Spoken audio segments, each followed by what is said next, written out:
মানে অনেকটা Facebook use করার মতো, ফেসবুকে ভিডিও লাইভে লাইভে যাবেন নাকি আবার না এখানে ময়লা দেখা যাবে।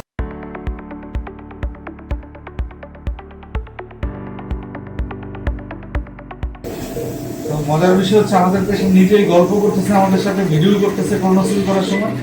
আমরা এটাকে খুব খুব পজিটিভলি নিছে। এই যে পেশেন্ট বলতেছে একদমই নাকি কিছু ফিল করতেছে না, নিজেই গল্প করতেছে আমাদের সাথে, পেশেন্ট নিজে ভিডিও করতেছে তার প্রসিডিওর। আমরা পেশেন্টদের বিশ্বাস করাতে পারি না যে এটা ব্যথামুক্ত টেকনিক। তো আমাদের পেশেন্ট যে কথা বলতেছে একদমই ব্যথা না, এটা কিন্তু আমরা যখন কর্মসূচি করতেছি তখনকার রোগীর মন্তব্য। এই পদ্ধতিতে কোলোনোস্কোপিটা আসলে এটা অনেক স্ট্যান্ডার্ড এবং আধুনিক পদ্ধতি, আর বাকিগুলো আসলে অনেক সনাতন পদ্ধতি, পুরানো পদ্ধতি। দেখা যাচ্ছে এখানে কি মনে হয় কোনো রোগ বালাই ঢুকে থাকা সম্ভব? পলিপ, ক্যান্সার সম্ভব না। এই পানির নিচে অনেক বেশি দেখা যায়। এই আমরা রেজুলেশনটা অ্যাডজাস্ট করে আবার বিভিন্ন, এটা হচ্ছে আমরা রেড কালার করছি, এটা হচ্ছে আধুনিক এন্ডোস্কোপিতে রেড কালার দিয়ে অনেক কিছু বোঝা যায় না, যেগুলি এনবিএ মুভ। দেখা যাচ্ছে টার্মিনাল আলিয়াম যদি রেড কালার দেই, দেখেন রেড কালারটাতে আরো ক্লিয়ার হয়, আমরা ক্লিয়ারলি দেখি, কারণ সেটাতে কিছু রোগ রেড কালারে ভালো দেখা যায়। এবং তাহলে তো আসতাম না এখানে, আসতে না অ্যানেস্থেশিয়া আসলে সবাই ভয় পায় একটু। অ্যানেস্থেশিয়া অনেকে আবার বলে যে অ্যানেস্থেশিয়া সহ কোলোনোস্কোপি, আমাদের অ্যানেস্থেশিয়া ছাড়া হ্যাঁ, এজন্যই সাহস করে আসতে না। আমাদের এই পেশেন্ট আমরা জানি যে মহিলারা এমনি কোলোনোস্কোপি করতে আসে না, মহিলাদের পরীক্ষা দেখতে। আমাদের এই আপাও অনেক দিন ধরে ঘুরতেছে, ভয়ে আসতেছে না, অনেক খোঁজখবর নিয়ে আমাদেরকে খবর পাইছে যে অ্যানেস্থেশিয়া ছাড়া কোলোনোস্কোপি করা হয়, এটা ব্যথা মুক্ত। উনি আসার পর উনি বিশ্বাস করে নাই, কোলোনোস্কোপি শুরুর আগ পর্যন্ত উনি কাঁপতেছিলেন, বলতেছিলেন যে মানে এটা কি আসলে ব্যথা মুক্ত কিনা, এত বড় একটা পাইপ আপনারা প্যাটের ভিতরে ঢুকাবে, এটা কি মানে এটা কেমন জানি, এটা অনেক সময় তো অনেক বিজ্ঞাপন দেয়, অনেকে আবার অনেক লোকজন ফিট করে। তো উনি বলছে যে উনি কোলোনোস্কোপি করার সময় উনি নিজে ভিডিও করবেন, উনি নিজের প্রসিডিউর উনি নিজেই ভিডিও করবেন। তো ওনার আসলে মানে ওনার যে সমস্যাটা হচ্ছে পায়খানা রাস্তা মাঝে মাঝে একটু ব্যথা হয় এবং চাপ লেগে থাকে, আদারওয়াইজ তেমন কোনো সমস্যা নেই। তো উনি সচেতন, কোলন ক্যান্সার বিষয়ে উনি সচেতন, এবং উনি সন্দেহ দূর করার জন্য যে কোলনের ভিতরে কোনো ক্যান্সার আছে কিনা, পলিপ আছে কিনা, টিউমার, আলসার অথবা কোনো ধরনের পাইলস আছে কিনা, এটা শিওর হওয়ার জন্য উনি সন্দেহ দূর করার জন্য কোলোনোস্কোপি করে। কোলোনোস্কোপি করার আগে উনি কাঁপতেছিলেন লিটারালি। আমি বললাম যে রোগীরা তো আসলে করার পরে ভুলে যায় যে কই আমি তো ভয় পাচ্ছিলাম না, আপনি বলতেছেন। কোলোনোস্কোপি করার সময় উনি ভিডিও করতেছিল। তো যারা কোলোনোস্কোপি নিয়ে ভয় পান, আমি বলবো যে উনি কি বলে এটা একটু শোনেন। ওনার এইমাত্র কোলোনোস্কোপি শেষ করলো, কোলোনোস্কোপি করার সময় উনি গল্প করতেছিলেন, নিজে ভিডিও করতেছিলেন, নিজের মোবাইলে নিজে ভিডিও করতেছিলেন, আমাদের সাথে কথা বলতেছিলেন, নিজের কোলোনোস্কোপি নিজে দেখতেছিলেন, বলতেছিলেন স্যার এই জায়গাটা একটু ভালো করে দেখেন, এটা কি এটা কি। আপনি একটু বলেন যারা ভয় পায় আপনার মতো। এখানে ভয়ের কিছুই নাই, ভয়কে জয় করে এখানে কোলোনোস্কোপি করাইতে আসতে হবে।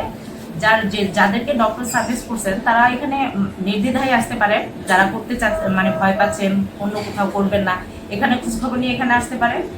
আর যাদের একটু সন্দেহ হচ্ছে তারা নিজেরাও এখানে এসে করতে পারেন, এখানে ভয়ের কিছুই নাই। আমি নিজেই প্রিপারেশনের কোলোনোস্কোপি শুরু হওয়ার আগে অনেক ভয় পাচ্ছিলাম, রুমেও আসতেছিলাম একটু কাঁপতে কাঁপতে। যখন শুরু হয়েছে তখনও বুঝি নাই, একদম পুরা জিনিসটা শেষ হয়ে কমপ্লিট হয়ে গেল কখন আমি কিছুই বুঝি নাই। আপনারা অবশ্যই আসবেন।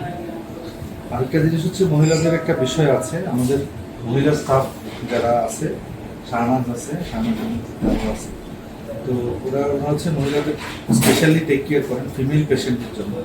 কারণ হচ্ছে আমরা জানি আমাদের এই সেন্টারে অনেক ডাক্তার আছে, ডাক্তারের বাবা মা আছে, যেহেতু ওনারা ডাক্তার এবং ডাক্তারের বাবা মারা আসে, তো আমরা একটা স্ট্যান্ডার্ড মেনটেন করি সবসময়, এবং ওনাদের জন্য কোনো ধরনের ডিসকমফোর্ট না হয় মহিলা পেশেন্ট হিসেবে আমরা এটা এনশোর করার চেষ্টা করি। আরেকটা বলি, আপু তো অনেক হেল্পফুল, শাহনাজ আপু, আর স্যার তো অনেক ফ্রেন্ডলি। সাধারণত আমরা ডক্টরের কাছে যাওয়ার আগে একটু টেনশনে থেকে ফ্রেন্ডলি হবে কিনা, ভালোভাবে আমরা ঠিকমতো আমাদের নিজেদের প্রবলেমটা বলতে পারবো কিনা। তো স্যার অনেক ফ্রেন্ডলি প্লাস অনেক হেল্পফুল। এটাই হচ্ছে ডিসকমফোর্টটা না হওয়া, যে মহিলা স্টাফ থাকাটা খুবই গুরুত্বপূর্ণ, স্পেশালি যারা মহিলা পেশেন্টের জন্য। তো আমি মনে করি আপনার কোনো ধরনের ডিসকমফোর্ট হয় নাই মহিলা পেশেন্ট আমাদের যে স্টাফ যারা ইয়ে করছে। তো আমরা যারা মহিলা পেশেন্ট স্পেশালি বলবো অনেকেই আছেন আমাদের দেশে। আমাদের দেশে মহিলারা এমনিই নিজের কোনো রোগ বলতে চায় না। আমরা ডাক্তার হিসেবে দেখেছি তারা নিজেদের রোগ নিয়ে কথা বলে না, পরিবারের এর কী হলো ওর কী হলো। তো যারা মহিলারা আছেন তাদের অনেক সময় আমরা দেখি অনেক অ্যাডভান্স অবস্থা, অনেক খারাপ অবস্থায় রোগগুলো ধরা পড়ে। সো আমি মনে করি যে কোলোনোস্কোপি নিয়ে আপনাদের ভয় এবং লজ্জা দুটোই আপনারা মানে এক পাশে রেখে আপনারা আসতে পারেন। আপনাদের লজ্জিত হওয়ার কিছু নেই, কারণ আমাদের ফিমেল স্টাফ আছে, আপনাদের সেই কমফোর্টটা দেওয়া হবে। আর পেইনলেস টেকনিক এটা, এই যে কোলোনোস্কোপি করার পর করে বা আইটা বাড়ি চলে যাবে, একেবারে আমি বুঝতেই পারি না পেইনলেস মানে বুঝাই যায় না। আর এটা আসলে পেইনলেস, এটা পানি পদ্ধতির কোলোনোস্কোপি। সনাতন পদ্ধতিতে যেভাবে করা হয় অন্যান্য জায়গায়, এটা হচ্ছে বাতাস দেওয়া হয়, অনেক সময় CO2 গ্যাস দেওয়া হয় এবং প্রচণ্ড ব্যথা হয় রোগীদের। এবং শুধু তাই না, ওই পদ্ধতিতে কোলন ছিদ্র হওয়ার সম্ভাবনা অনেক বেশি থাকে। তো এই পদ্ধতি আধুনিক, এই পদ্ধতিতে পলিপ অনেক বেশি ধরা পড়ে এবং রোগীদের জন্য খুবই কমফোর্টেবল।